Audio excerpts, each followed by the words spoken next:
တိမ်တိုက်တွေနဲ့ bonding လုပ်တဲ့ကျွန်တော်ရဲ့ Sunday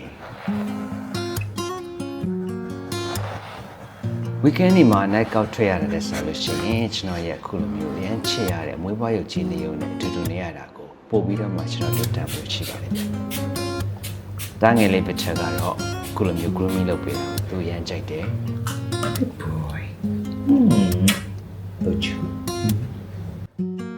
ပြီးတော့မှအခုလိုမျိုးလဲချွေးတတ်တယ်ဗျ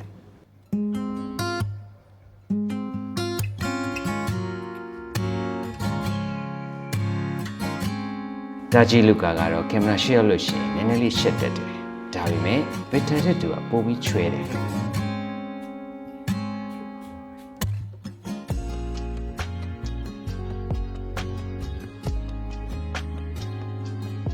အခုလိုမျိုးပဲကျွန်တော်ရဲ့စိတ်ဖိစီးမှုတွေကိုဖြေပြောစေတဲ့တစ်ခုတည်းတော့ရာကကျွန်တော်ရဲ့အမွေးပွားရုပ်ချီနေရုံနဲ့တူတူနေရခြင်းပဲဖြစ်ပါတယ်ဗျာအားလုံးပဲ good night ပါ